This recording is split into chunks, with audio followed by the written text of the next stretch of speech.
Hello everyone, अब देखते हैं 80D। 80D, D for medical. कोई लिंक लगता है क्या? नहीं लगता ना। डी फॉर डिजीज, हाँ, और डिजीज के लिए लगता है मेडिकल ट्रीटमेंट। इस तरह से आप उसको याद रख सकते हो if you want to remember. वैसे ये रटने वटने के स्टाइल में मैं बिलीव नहीं करता हूं, मगर ठीक है अगर आपको याद रखना है तो। D for disease and disease requires medical treatment. तो मेडिकल इंश्योरेंस और मेडिकल के खर्चे जो है उसका डिडक्शन यहां पे मिलता है 80D के अंदर। इसको भी इंपॉर्टेंट मार्क कर लो, इस पे एग्जाम में क्वेश्चन आते हैं। तो लेट्स सी, यहां पे एसएससी है इंडिविजुअल और एचयूएफ, वेदर रेसिडेंट और नॉन रेसिडेंट। तो इंडिविजुअल और एचयूएफ को ही सिर्फ ये डिडक्शन मिलेगा। ये बातों को याद रखना पड़ता है, चाहे वो रेसिडेंट हो या नॉन रेसिडेंट। तो non resident like Angelina Jolie भी अगर इंडिया में खर्चा करेगी, ट्रीटमेंट करवाएंगी, तो उसको भी अलाउड है, या फिर अपन लोगों को तो अलाउड है ही। ठीक है, resident as well as non resident. Amount of deduction पे ध्यान देने का है, बहुत बड़ा कॉम्प्लेक्स एक मैट्रिक्स है वहां, तो मैं समझाता हूं फिर आपको समझ में आएगा। तो पहले देखते हैं in the case of individual. Individual यानी आप और मैं, हमको डिडक्शन कितना मिलेगा। देखो, aggregate of the following subject to limits, इसमें लिमिट्स भी है। तो कौन सा खर्चा कितना मिलेगा, किसके लिए करना तो मिलेगा, और उसकी लिमिट क्या है। तो सबसे पहले ये दो कॉलम आप समझ लो।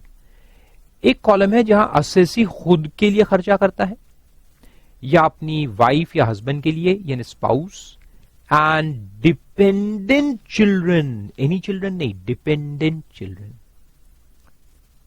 डिपेंडेंट बच्चे। जैसे असेसी है मिस्टर जोहरी, उनकी वाइफ है और उनके 4 बच्चे हैं, चारों सीए कर रहे हैं, तो चारों के चारों डिपेंडेंट है, काफी टाइम तक डिपेंडेंट रहेंगे। बुरा एग्जाम्पल, बिल्कुल दिमाग से निकाल दो। 4 बच्चे हैं, अलग अलग तरह की क्लासेस में है, स्कूल से लेकर के कॉलेज में, तो डिपेंडेंट है। अब इनके मेडिकल इंश्योरेंस का प्रीमियम फादर जो है मिस्टर जोहरी वो पे करते हैं, तो उसका डिडक्शन उनको मिलेगा। ठीक है, तो कौन कौन लोग हैं? असेसी खुद, स्पाउस एंड डिपेंडेंट चिल्ड्रन। ठीक है, और दूसरी तरफ है पेरेंट्स। पेरेंट्स के लिए भी आप खर्चा कर सकते हो, जिसमें मॉम एंड डैड दोनों भी आ सकते हैं। ओके, चलो तो अब देखते हैं कौन से तरह के खर्चे हैं। तो सबसे पहले है मेडिकल इंश्योरेंस प्रीमियम, जिसको हम मेडिक्लेम पॉलिसी भी कहते हैं इन शॉर्ट। ये प्राइवेट इंश्योरेंस कंपनीज है, लेकिन सब IRDA अप्रूव्ड वाले हैं। IRDA से जो अप्रूव्ड है उनके पॉलिसीज आप निकाल सकते हो। Normally it comes in general insurance. Mediclaim policy general insurance में आती है, लाइफ इंश्योरेंस में नहीं आती, तो आप वो निकालो। अपने जो गवर्नमेंट सेक्टर के जो कंपनीज है, national insurance, oriental insurance, new India insurance, वो तो है ही, 4 है उसमें। एंड कौन सा एक है? National insurance. 4 वो है गवर्नमेंट वाले, और बाकी जो प्राइवेट वाले तो बहुत सारे हैं, ICICI, Lombard, HDFC, Ergo and so on and so fourth. जिसको देखना होगा कौन सी कंपनी होती है इसमें बहुत सारी, तो एक आजकल इंटरनेट पे जाके सब मिल जाता है, just type in mediclaim insurance policy या मेडिकल इंश्योरेंस पॉलिसी, लाइन से आपको पूरी लिस्ट मिल जाएगी। जो IRDA अप्रूव्ड है तो उनसे आप ले सकते हो। अब वहां पर है paid by any mode other than cash. तो ये प्रीमियम जो अपने को पे करना है वो चेक से कर सकते हो, ऑनलाइन जाकर कर सकते हो, इंटरनेट बैंकिंग के थ्रू कर सकते हो, कैश नहीं कर सकते। अगर कैश में किया तो अलाउड नहीं है, डिडक्शन नहीं मिलेगा। कैश के अलावा कोई भी मोड से होना चाहिए, यानी cheque, demand draft, online, internet banking, वो सब चलेगा। क्रेडिट कार्ड, डेबिट कार्ड, सब चलेगा। तो ये आप खुद के लिए भी कर सकते हो, तो उसको A लिखा है, A यानी ये अपने लिए, और पेरेंट्स के लिए तो A2, A1, A2, तो अपने लिए भी हो सकता है और पेरेंट्स के लिए भी हो सकता है। दूसरी बात, contribution made to central government health scheme CGHS। अगर गवर्नमेंट एम्प्लॉई है तो वो CGHS एक स्कीम रहती है गवर्नमेंट की, जिसमें आप कंट्रीब्यूशन कर सकते हो, और एनी अदर नोटिफाइड स्कीम। अभी नोटिफाइड स्कीम में बहुत सारे हैं, लंबी लिस्ट से याद करने की जरूरत नहीं है। इसमें जैसे आर्मी वालों का फंड है, एयरफोर्स फंड, नेवल फंड, इनके सबके अपने अपने हेल्थ स्कीम्स के फंड्स है, तो उसके अंदर आप कंट्रीब्यूट कर सकते हो। ओके, तो वो आ गया बी। लेकिन यहां पेरेंट्स अलाउड नहीं रहते, यहां सिर्फ तुम्हारे लिए, तुम्हारी बीवी और बच्चों के लिए कर सकते हो, पेरेंट्स के लिए होता ही नहीं है, इसलिए नॉट अलाउड। फिर तीसरे नंबर पे है any payment made on account of preventive health checkup by any mode including cash. यहां इंक्लूडिंग कैश अलाउड है, यहां कैश अलाउड है। अब ये प्रिवेंटिव हेल्थ चेकअप यानी क्या, ये डायग्नोस्टिक सेंटर्स होते हैं ना, तो उनकी पॉलिसी यानी इंश्योरेंस पॉलिसी नहीं है, उनके प्लान्स होते, सॉरी पॉलिसी वर्ड गलत हो गया, प्लान, कि आप अपने लिए और फैमिली के लिए प्लान एक बुक कर लो, तो 7,000 रुपए, तो 7,000 रुपए में हम आपका खून भी टेस्ट कर देंगे और आपका stool and your urine test and HIV test and this test and that test, लंबी एक लिस्ट होती है कि इतने सारे टेस्ट आपके कर लेंगे, plus heart test, TMT running, echocardiogram, फलाना ढिंकाना, सब टेस्ट।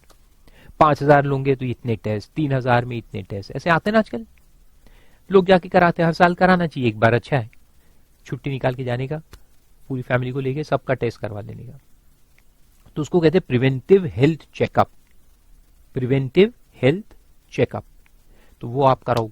ये एक्चुअल खर्चा है, ऊपर वाले जो है वो प्रीमियम है, एक प्रीमियम है, एक कंट्रीब्यूशन है, और ये एक्चुअल एक्सपेंस है ऑन प्रिवेंटिव हेल्थ चेकअप।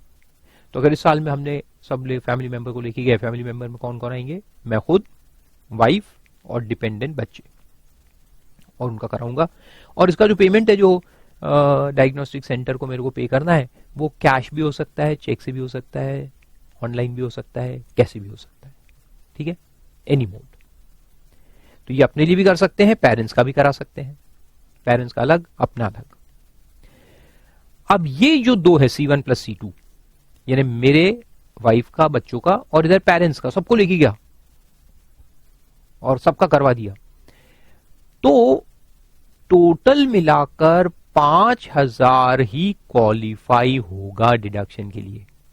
मान लो 6 लोग थे और 6 लोगों का 1,200 रुपए पर हेड का खर्चा आया, तो 6 लोग इंटू 1,200 कितना होता है, 7,200 का टोटल खर्चा है, लेकिन qualifying amount will be restricted to 5,000 rupees. तो ये हॉरिजॉन्टल एक सीलिंग है फॉर प्रिवेंटिव हेल्थ चेकअप, ठीक है, preventive health checkup for own, यानी ये जो कैटेगरी ऑफ पीपल है, खुद, वाइफ, बच्चे, और ये जो है पेरेंट्स, ये दोनों का मिला के लिमिट है 5,000। तो 5,000 के अगर ऊपर खर्चा किया है तो सिर्फ 5,000 तक ही आपको डिडक्शन मिलेगा, उससे ज्यादा नहीं मिलेगा। ओके, फिर ये वर्टिकल लिमिट है, तो ये 3 चीज हो गई, एक इंश्योरेंस प्रीमियम, एक CGHS स्कीम में कंट्रीब्यूशन, ये गवर्नमेंट एम्प्लॉइज वगैरह के लिए है, बाकी सबके लिए तो नहीं है, और तीसरा है medical health checkup, preventive health checkup, blood test वगैरह, ठीक है। इसकी लिमिट है 25,000 रुपए सबका मिला के, यानी मैं, बीवी, बच्चे मिलाकर 25,000, और पेरेंट्स का अलग से 25,000, फादर मदर का मिला के 25,000, और मैं, बीवी, बच्चे मिलाकर 25,000, असेसी, स्पाउस, चिल्ड्रन 25, पेरेंट्स का अलग से 25। उनका खर्चा भी मैंने ही किया है, मुझे डिडक्शन कितना मिलेगा, 25 प्लस 25, 50,000 का टोटल मिलेगा। ओके, लेकिन उसके अंदर फिर एक पॉइंट है कि अगर असेसी, स्पाउस और बच्चे, ये कैटेगरी है, असेसी, स्पाउस, बच्चे, इनमें से अगर कोई सीनियर है,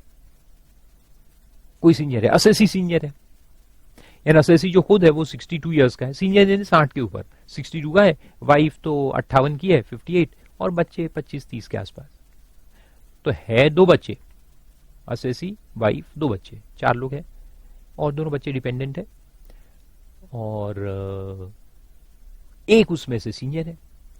तो फिर क्या हो जाएगा कि ये जो ग्रुप है, ये ग्रुप की लिमिट 25,000 से हो जाएंगी 50,000।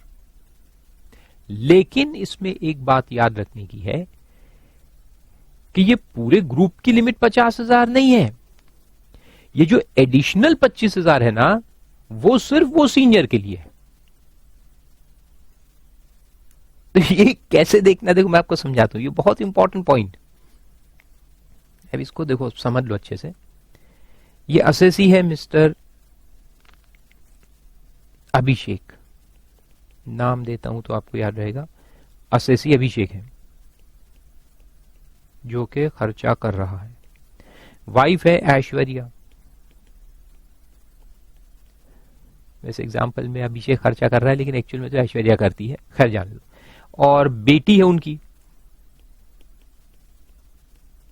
आराध्या, और एक बेटा भी होगा समझ लो आगे, उसको भी इंक्लूड कर लेते अपन, तो उसका नाम क्या रहेगा, अक्षय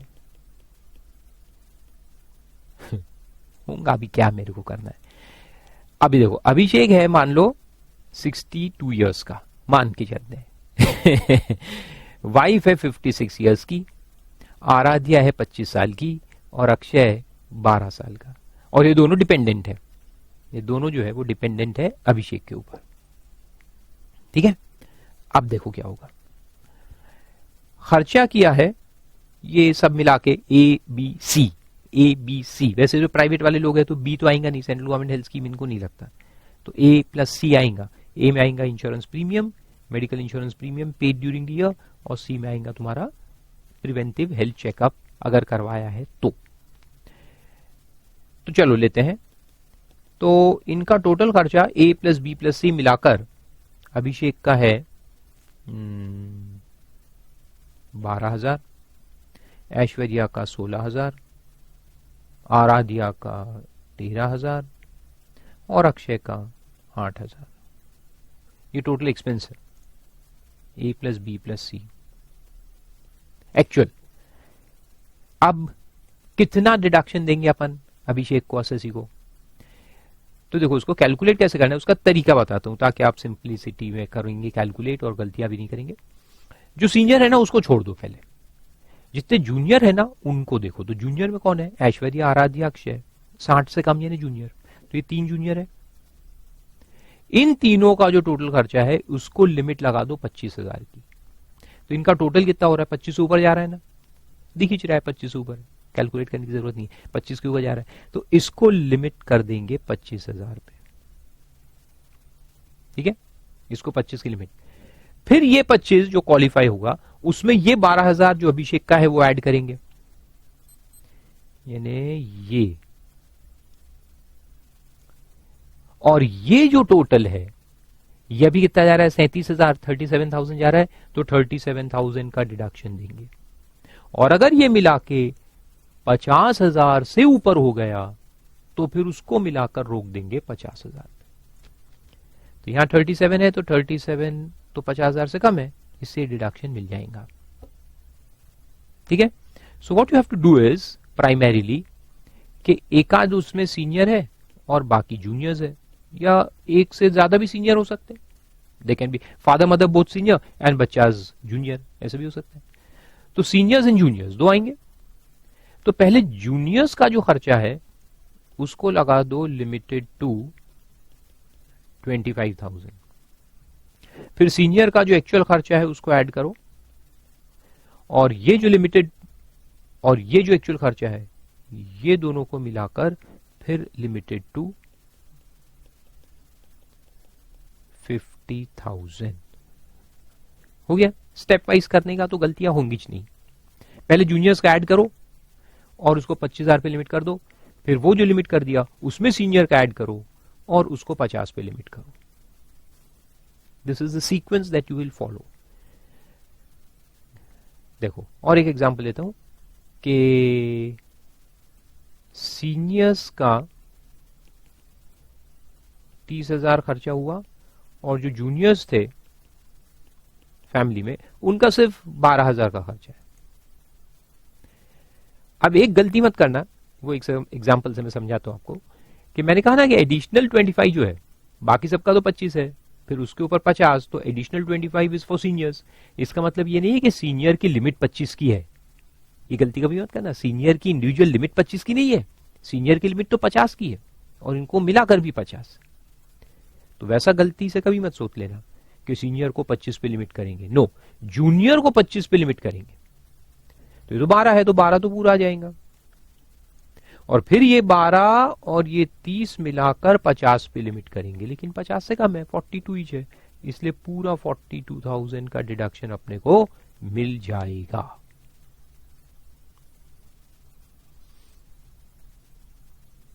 आ रहे समझे? गुड। और अगर ये उल्टा कर दूं मैं कि सीनियर्स का 12,000 और जूनियर्स जो है ग्रुप में उनका 30,000, तो फिर क्या हो जाएगा कि जूनियर को हम रिस्ट्रिक्ट कर देंगे 25 पे, और फिर ये 12 और 25 मिलाकर डिडक्शन देंगे 37,000 ओनली।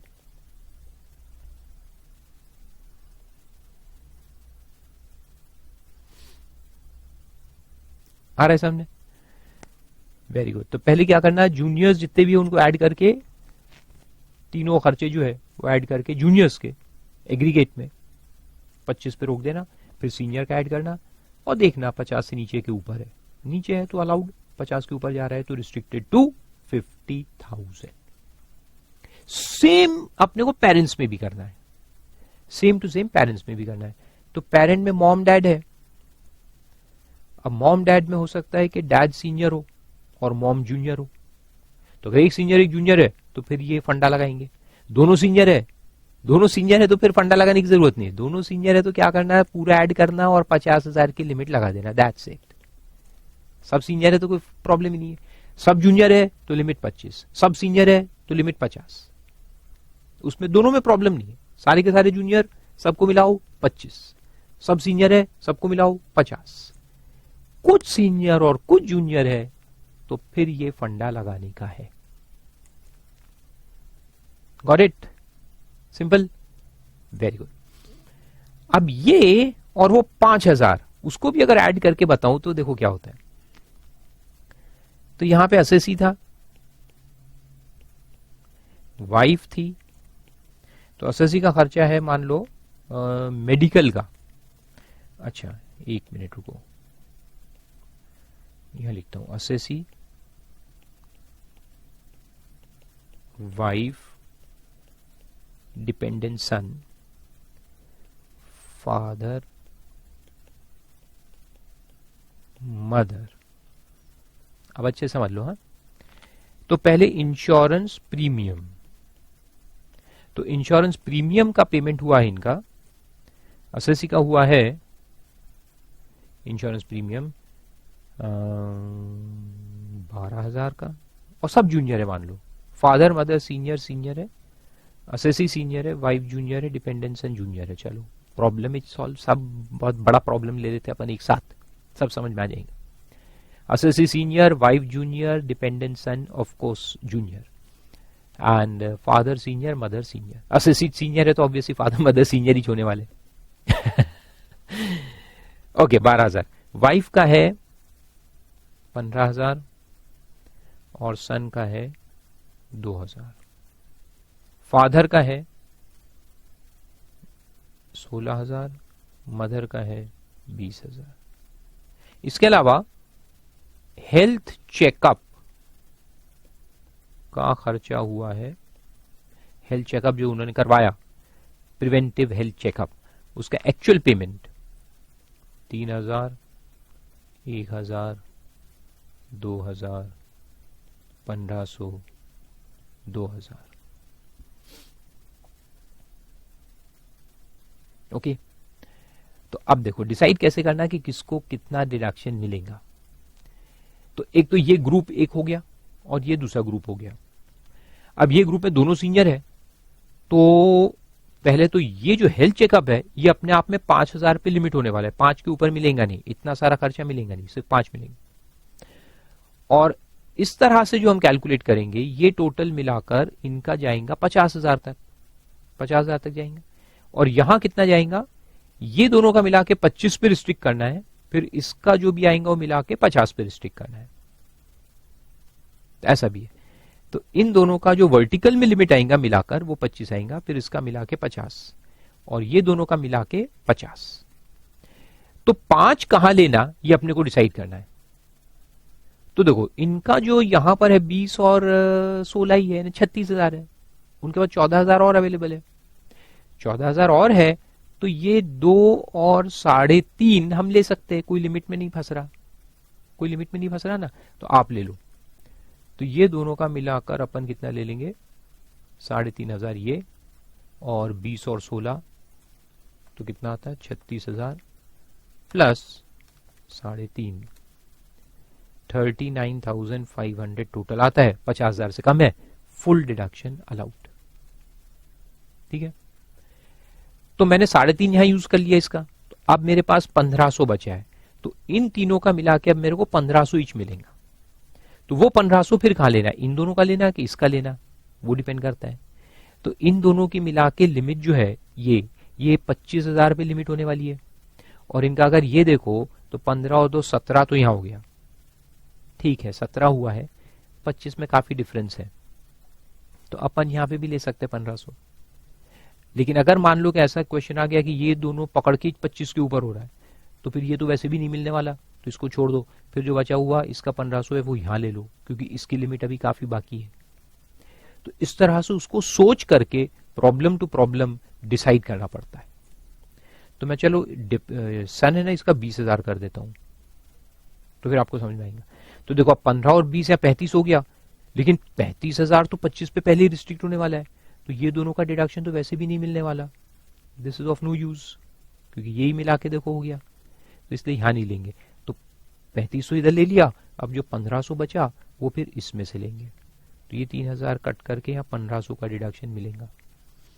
तो 12 और 1500 यहाँ 13,500 हो जाएगा, इन दोनों का मिला के 25,000 पे रिस्ट्रिक्ट होगा, और फिर इन दोनों का ऐड करके कितना आएगा 38,500, 50 से कम है तो इसका पूरा डिडक्शन ले लेंगे।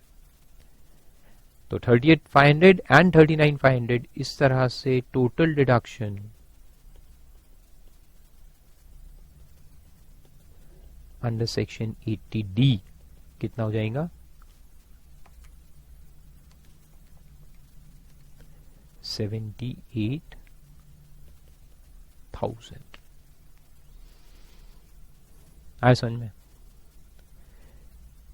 तो इस तरह से इतना सोचकर कैलकुलेशन करने का है। और अभी तो अपन आधे में है, अभी और एक पॉइंट बाकी है। ठीक है, तो चलो देखते हैं।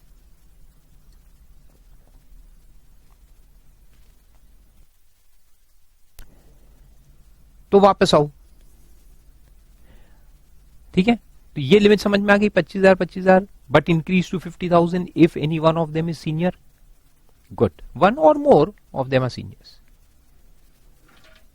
फिर उसके बाद एक और पॉइंट, और ये क्या है, अमाउंट पेड, ये पेमेंट है on account of medical expenditure, यानी एक्चुअल मेडिकल का खर्चा, एक्चुअल ट्रीटमेंट का खर्चा है। यहां ऊपर में क्या था, इंश्योरेंस पॉलिसी का प्रीमियम था, अब यह है एक्चुअल मेडिकल खर्चा इन रिस्पेक्ट ऑफ सीनियर सिटीजन। ये जो अलाउड है ये सिर्फ सीनियर के लिए है। सीनियर, सीनियर यानी वही of the age of 60 and above, where no insurance, condition यह है कि no insurance premium has been paid on the health of such person. Okay, कितना मिलेगा, अप टू 50,000, अप टू 50,000, 50-50 की लिमिट है। लेकिन ये 50,000 और ऊपर का जो 25 या 50 मिला के आया है वो उसी के अंदर है, तो ये अलग से 50,000 नहीं है। तो ऊपर इंश्योरेंस प्रीमियम जो ABC आया और ये D, तो ABC प्लस D मिलाकर भी लिमिट 50,000 ही है। तो ये ओवरऑल लिमिट जो है this is A plus B plus C plus D। अभी क्या है देखो, उसका लॉजिक समझ लो। ये क्या है कि सीनियर लोगों के लिए नॉर्मली मेडिकल पॉलिसी मिलती नहीं है।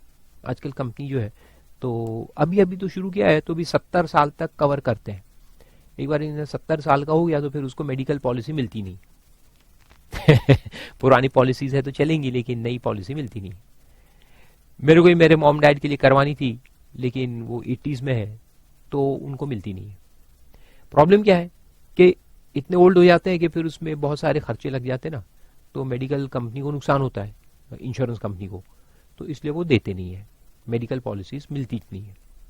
तो फिर वहां तो एक्चुअल में खर्चा करना पड़ेगा ना, हॉस्पिटल में भर्ती किया तो खर्चा अपने को अपनी जेब से करना पड़ेगा, पॉलिसी तो है नहीं। तो वो खर्चे का फिर यहां डिडक्शन दिया है गवर्नमेंट ने, कर्टसी मिस्टर जेटली। उन्होंने कहा कि चलो एक्चुअल खर्चे का भी डिडक्शन दे देंगे, लेकिन ये सिर्फ सीनियर लोगों के लिए। अभी जूनियर, जैसे मैं हूं 20 साल का, यानी एग्जाम्पल में 20 का ही रहता हूं ना, हाँ, तो मैंने पॉलिसी नहीं निकाली मान लो, जैसे आप लोगों ने निकाली है क्या policy? Do you have a medical policy? I bet you don't have a policy, right? कल जाके निकालना बहुत जरूरी होती है, नॉट फॉर द डिडक्शन से एक, बट वैसे ही बहुत जरूरी है आजकल, क्योंकि मेडिकल में एक बार हॉस्पिटल में गए तो हजारों लाखों रुपए तो वैसे ही निकाल लेते हैं वो लोग। तो एनीवेज, आपके ऊपर ऑपरेशन कम होता है, पर्स के ऊपर ऑपरेशन बहुत बड़ा होता है और आजकल तो 20-25 साल में भी हार्ट अटैक आ रहे हैं, तो इसलिए जरूर पॉलिसी निकाल लेना। मेरे तो कितने स्टूडेंट से बेचारे हार्ट अटैक से ऊपर हो गए, यस, जोक नहीं मार रहा, सच्ची बोल रहा हूं।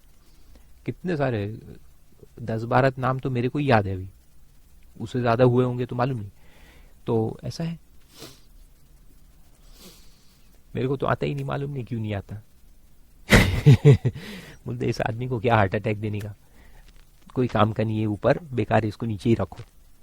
ऐसा है, अभी क्या करे, जाने दो, जो भी है। बट द पॉइंट इज कि you should take out policy. नहीं तो क्या होगा, देखो मैं यहाँ इस सेक्शन के हिसाब से बताता हूँ कि मान लो मैंने पॉलिसी नहीं निकाली और मैं इंश्योरेंस प्रीमियम भरता ही नहीं, तो इंश्योरेंस प्रीमियम नहीं भरता हूं तो वो तो डिडक्शन गया हाथ से, और एक आध दिन सच्ची में हॉस्पिटलाइजेशन हो गया और अपन ने एक्चुअल जेब से खर्चा किया, उसका कोई डिडक्शन नहीं मिलेगा इनकम टैक्स में। एक्चुअल खर्चे का जूनियर लोगों को डिडक्शन नहीं है, सिर्फ वो हेल्थ चेकअप का है, but not of treatment, hospitalization treatment का डिडक्शन नहीं है। इसलिए इंश्योरेंस निकालना बहुत जरूरी है, from income tax point of view as well as from the common sense point of view. तो ये सिर्फ सीनियर्स के लिए है। तो जैसे अभी हमने देखा कि अगर 80 सीनियर है, 20 बच्चे जूनियर है, और 80 का एक्चुअल खर्चे का एक्सपेंस आया, तो वो फिर इसमें काउंट करेंगे, ठीक है। लेकिन अब इसमें क्या होगा कि अगर आप डी में आ रहे हैं तो ए में नहीं आएंगे, दोनों में ऑल्टरनेटिव है। इंश्योरेंस है तो खर्चे का डिडक्शन नहीं मिलेगा, और खर्चे का क्लेम कर रहे हैं तो इंश्योरेंस प्रीमियम का नहीं मिलेगा, ठीक है। तो इंश्योरेंस प्रीमियम का लो या फिर खर्चे का लो, कोई भी एक लो, दोनों एक साथ नहीं ले सकते। हाँ, लेकिन बीवी का इंश्योरेंस प्रीमियम और खुद का एक्चुअल एक्सपेंस ऐसे ले सकते हो, that is allowed. Similarly for parents, okay, very good. और नोट में दिया है कि whether insurance premium is paid in lump sum for more than a year. कभी कभी ऐसा होता है, इंश्योरेंस प्रीमियम अपन 2-3 साल का मिला के पे करते हैं। कुछ पॉलिसी आते हैं, जैसे मेरी पॉलिसी है तो मैंने 3 साल का पे करके रखा है, थोड़ा डिस्काउंट मिल जाता है उसमें। आजकल ऐसा होता है, insurance policy can be taken for medical insurance for more then 1 year. तो उसमें इस साल पेमेंट कर दिया मैंने, फर्स्ट ईयर में 3 साल का पेमेंट कर दिया, तो पूरा डिडक्शन पहले साल में मिलेगा क्या? नहीं, उसको प्रोपोर्शनेटली बांटना पड़ेगा। So I have to divide it by 2 and claim deduction in 2 years, or if it is for 3 years I'll have to claim it in 3 years। जितने साल का भी है उतने साल में उसको क्लेम करना पड़ेगा। तो वो दिया है, proportionate deduction will be allowed, simple. और एक एग्जाम्पल भी दिया है, देखो एग्जाम में ऐसे आएगा कैलकुलेट करने का। मिस्टर अर्जुन 52 इयर्स का है, ये जूनियर है। कौन है वो? Junior. Furnishes the following particulars in respect of following payments. Premium सबसे पहले दिया है फॉर सेल्फ, तो जूनियर है। स्पाउस भी ऑब्वियसली जूनियर ही होंगी। डिपेंडेंट सन जूनियर ही होगा। मदर भी है, मदर की एज क्या है अपन कंफर्म करेंगे। तो 10,000, 8,000, 4,000 एंड 18,000 फॉर मदर। मदर लेकिन अलग लिमिट में आती है, तो 80 बीवी बच्चे एक लिमिट में आते हैं, मदर एंड फादर अलग आते हैं, तो दोनों मिला के 50-50 यानी टोटल 1 लाख तक का डिडक्शन आप क्लेम कर सकते हो अगर सीनियर्स है तो। अगर सब जूनियर है तो 25-25-50, और अपन लोग जूनियर है लेकिन मदर फादर सीनियर है तो अपना 25 और मदर फादर का 50, तो टोटल 75 की लिमिट हो जाएगी। खैर, या मदर का 18,000 है, तो ये तीनों का अपने को एक साथ लेना पड़ेगा, और मदर का अलग से लेंगे। Then paid for preventive health checkup of himself and spouse, again himself and spouse ये एक उसमें आएगा और मदर अलग से आएंगी। लेकिन टोटल देखो कितना जा रहा है, 2 और 1 3.5 और 4 5,000 के ऊपर जा रहा है। तो यहां लिख दो लिमिटेड टू 5,000, 5,000 पे इसको लिमिट करेंगे। लेकिन ये कैटेगरी में लेना या ये कैटेगरी में लेना, कहां ज्यादा कहां कम लेना वो अपने हाथ में है, तो वो अपन अभी देखते हैं परम्यूटेशंस कॉम्बिनेशंस बना करके। उसके बाद दिया है incurred medical expenditure of 25,000 and 45,000 for mother age 75 years. देखो मदर सीनियर है, मदर सीनियर है, and father age 82 years, father भी सीनियर है। Both mother and father residents of India, उससे कोई मतलब नहीं है। असेसी, अब देखो ये जो दिया है ना 25,000 और 45,000 दिया है। 25,000 किसके लिए, मदर के लिए है, इफ लिंक लगाना 25,000 मदर एंड 45,000 फादर, जिस जो नाम पहले आ रहा है उसका पहला वाला, जो नाम बाद में आ रहा है उसका बाद वाला। 25,000 मदर का है, लेकिन ये डिडक्शन अपने को मिलेगा क्या, नहीं। क्यों, क्योंकि मदर का इंश्योरेंस प्रीमियम पे हुआ है, इंश्योरेंस प्रीमियम है तो वो 15,000 मिलेगा, ये 25,000 नहीं मिलेगा, because insurance premium is paid. और फादर का देखो इंश्योरेंस प्रीमियम है क्या, नहीं है, तो फादर का फिर एक्चुअल एक्सपेंडिचर अपने को मिल जाएगा। तो मदर का प्रीमियम, फादर का एक्चुअल एक्सपेंडिचर। लेकिन देखो ये 18,000 है और ये 45,000, ओवरऑल लिमिट तो 50 की है ना, तो 45 और 18 तो 50 के ऊपर वैसे ही हो गया। तो वैसे ही अगर उनका 50 के ऊपर हो रहा है तो ये जो फिर 4,000 है ये यहां क्लेम करके मतलब नहीं आ रहा, फिर इसको यहां क्लेम करो, तो ये 4,000 कोई काम का नहीं है। तो ये 2 और 1 3.5 कम से कम यहां मिलेगा, तो 3.5 इनका लेंगे, 1,500 इसका लेंगे, मदर का लेंगे। अच्छा फिर खुद का देखो कितना आ रहा है, ये 10, 8 और 4 कितना हुआ, 10, 8 और 4 18 और 4 22,000, ये 22,000 इधर हो रहा है, 22,000 और उसमें ये अपन ऐड करेंगे, तो 22, 23, 24, 25, 3,000 वहां होना, तो ये 3.5 ले लेंगे, 3.5 रिस्ट्रिक्टेड टू 3 और ये 22 मिला के 25,000 यहां क्लेम कर लेंगे। हाँ, इतना परम्यूटेशन कॉम्बिनेशन सोचना पड़ेगा आपको, हाँ दिमाग में फिर लिखना पड़ेगा। कंप्यूट डिडक्शन अंडर 80D, तो देखो आंसर में in respect of premium for insuring the life of self, spouse and dependent son, ये 3 पहले ले लेंगे, 22,000 आ जाएगा। फिर प्रिवेंटिव हेल्थ चेकअप इनका 3.5 ले लेंगे अपन पूरा, बट रिस्ट्रिक्टेड टू 3,000, क्योंकि 25 का ओवरऑल लिमिट है, 25 के ऊपर जा नहीं रहा, तो 22 और 3 ऐसे ही लेना पड़ेगा ना, 22 ही आ जाएगा, 3,000 ही आ जाएगा, टोटल 25,000 का डिडक्शन। यानी 3,000 यहां यूज हुआ, 3500 में 3,000 यूज हुआ, तो फिर 2,000 का डिडक्शन बच गया, वो मदर का लेंगे, लेकिन कोई मतलब नहीं आने वाला क्योंकि वो भी 50 के ऊपर ही आ रहा है। फिर ये देखो मदर का 18,000 का प्रीमियम और वो 2,000 प्रिवेंटिव हेल्थ चेकअप, 3 इधर लिया, 2 इधर ले लेंगे, हालांकि कोई काम का नहीं है लेकिन ले लो, चलो तो 2 वहां लेंगे। फिर 45,000 वो मेडिकल खर्चा, ठीक है, पापा का खर्चा, medical expenditure of father, actually यहां से इधर आ रहा है 45,000, ये टोटल मिला के 65,000 हो रहा है, which is going much beyond 50, so it will be restricted to 50,000, so total deduction will be 75,000। और नीचे नोट में वो पॉइंट दिया है कि मदर वाला जो पॉइंट है ना, कि मदर का इंश्योरेंस प्रीमियम क्योंकि पे हुआ है इसलिए उनका जो एक्चुअल मेडिकल एक्सपेंडिचर है वो क्वालिफाई नहीं होगा।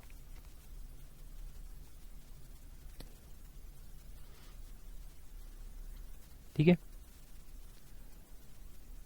और फिर आगे दिया है एचयूएफ के केस में, तो अगर असेसी एचयूएफ है तो उसको डिडक्शन कितना मिलेगा तो वहां लिखा है कि वो एनी मेंबर ऑफ फैमिली के लिए ले सकता है। पहला है premium, insurance premium paid by any mode other than cash in the previous year out of his taxable income, his यानी इट्स एचयूएफ्स टैक्सेबल इनकम, और 25,000 whichever is less and 50,000 for senior citizen. यानी अगर इनमें से कोई मेंबर सीनियर है तो फिर 50 हो जाएगा लिमिट, वरना अगर सब जूनियर है, एचयूएफ के सारे मेंबर जूनियर है तो 25,000 ओवरऑल सारे मेंबर्स का मिला करके। तो ये बहुत अच्छा है, इसमें एक ही पॉइंट है, प्रीमियम, दैट्स इट।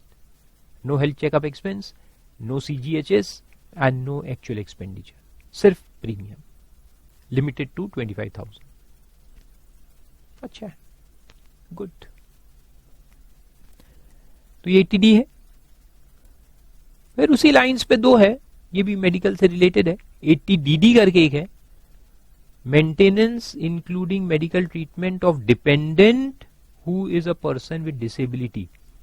तो डीडी है ना, 80DD सेक्शन याद कैसे रखोगे, डीडी यानी कि डिसेबल्ड डिपेंडेंट, ठीक है, डिसेबल्ड डिपेंडेंट, डीडी।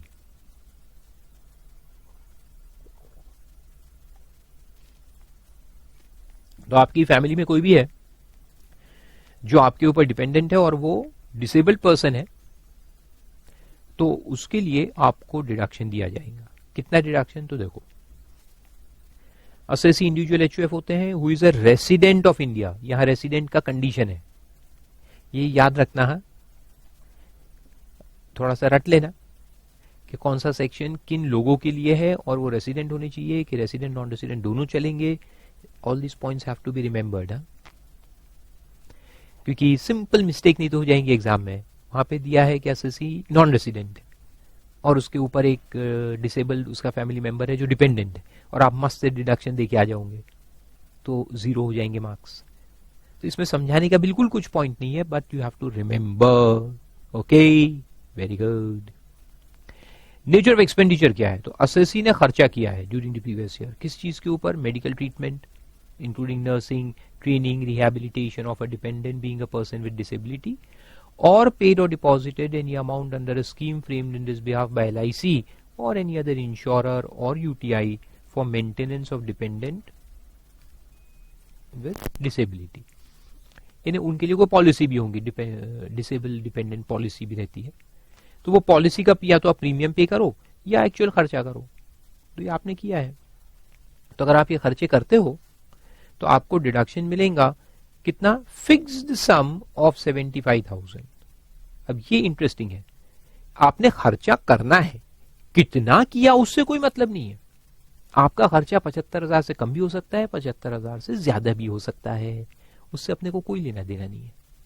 आपने खर्चा किया ना, बस इतना दिखा दो कि एक डिपेंडेंट है जो डिसेबल्ड है, उसका डॉक्टर से सर्टिफिकेट लेके आ जाओ और इनकम टैक्स में लगा दो कि देखो हमारा बच्चा या जो भी है रिश्तेदार, भाई बहन, वो डिसेबल्ड है, हमारे ऊपर डिपेंडेंट है। That is all you have to show, बस। और बस के हम खर्चा करते हैं उनके लिए, मेडिकल एक्सपेंस वगैरह हम खर्च करते हैं, तो आपको 75,000 का डिडक्शन दे दिया जाएगा बिना पूछे। ओके, एक्चुअल खर्चा प्रूव नहीं करने का कि कितना है। और अगर वही पर्सन सिवियरली डिसेबल्ड है, सिवियर डिसेबिलिटी का मतलब है 80% से ज्यादा डिसेबल्ड है, तो ये डॉक्टर सर्टिफिकेट बताएगा। हमको नहीं समझता कि भाई 80% का मतलब क्या, डॉक्टर सर्टिफिकेट में लिखा है कि 80% से ज्यादा वो डिसेबल्ड है, तो फिर डिडक्शन बढ़कर हो जाएगा 1,25,000। ओके, और एक पॉइंट उसमें दिया है कि what if the dependent pre diseases the assessee.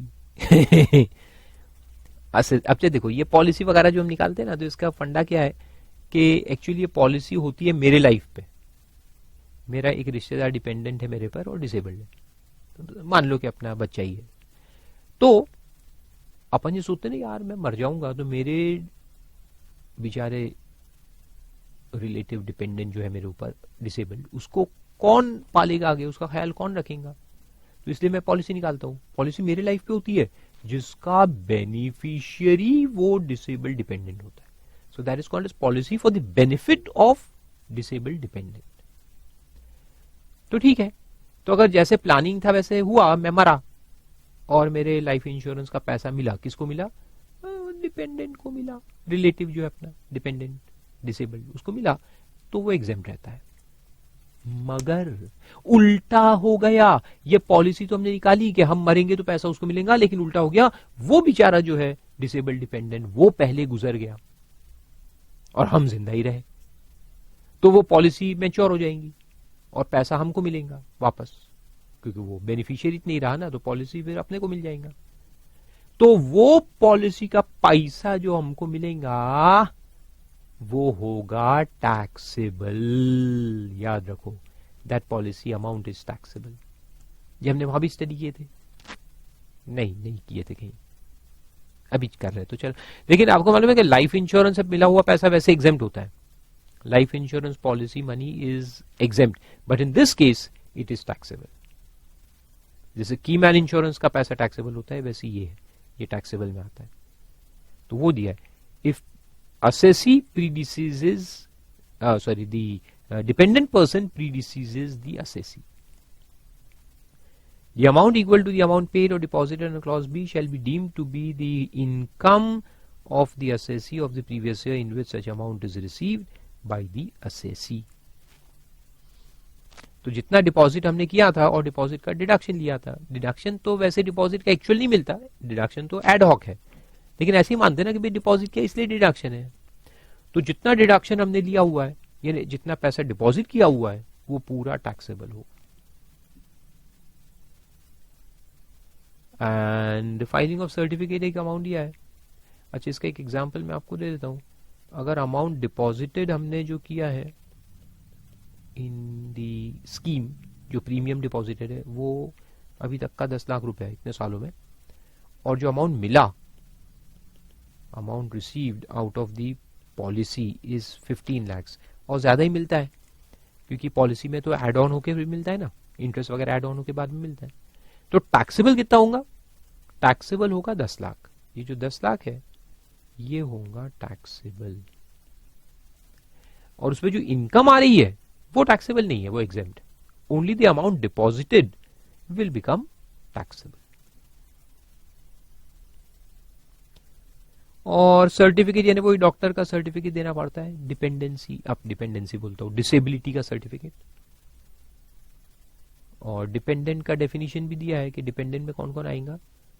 In case of individual can be spouse, children, parents, brothers and sisters of the individual और any of them.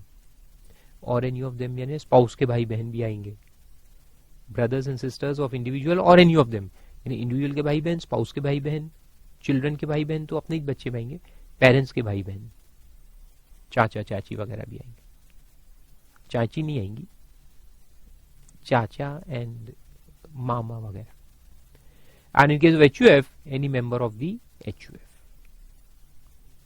and dependent wholly or mainly on such individual or HUF for his support and maintenance and who has not claimed any deduction under 80U।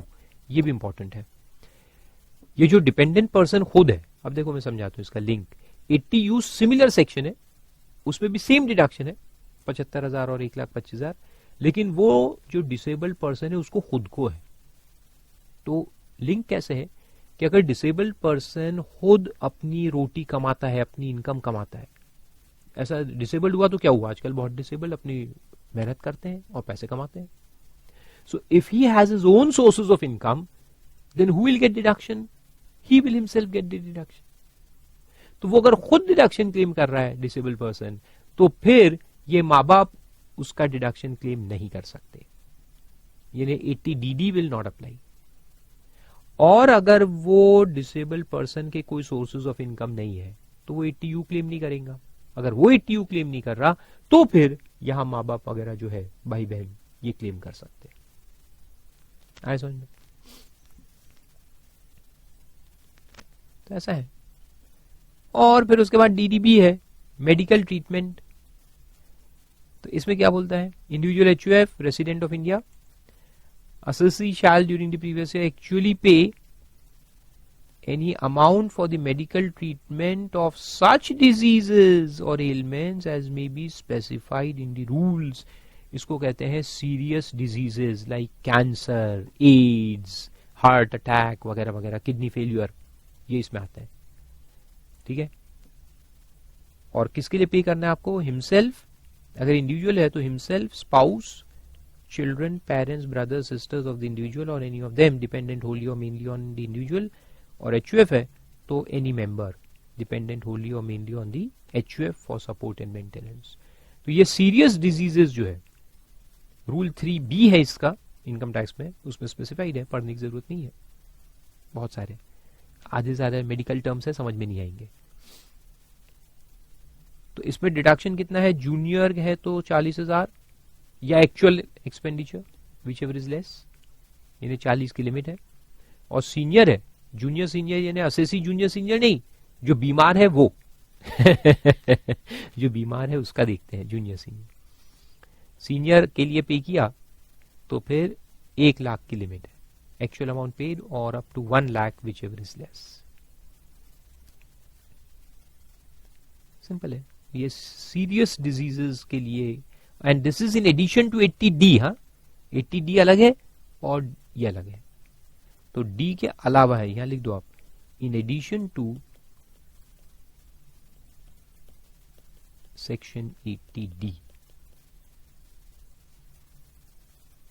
तो ऐसा नहीं कि DDB में लोगे तो फिर D में नहीं मिलेगा। And the SSC will be required to have a prescription, of course doctor prescription लेने का है, जो स्पेशलाइज्ड डॉक्टर होना चाहिए, वेदर और not working in government hospital. And medical insurance compensation कैसे दिया है कि अगर हमने इंश्योरेंस भी निकाला था और उससे कॉम्पनसेशन मिला, तो जो कॉम्पनसेशन मिला वो ये खर्चे में से माइनस हो जाएगा, समझ में आया? तो उतना डिडक्शन अपन कम कर देंगे। Deduction shall be reduced by the amount received under insurance or reimbursed by employer for the medical treatment. अगर ये एम्प्लॉयर है, एम्प्लॉई है कहीं का, वहां से भी पैसा मिला अगर एम्प्लॉयर से, तो फिर उतना माइनस कर देंगे, या फिर मेडिकल इंश्योरेंस से पैसा मिला तो उतना माइनस कर देंगे।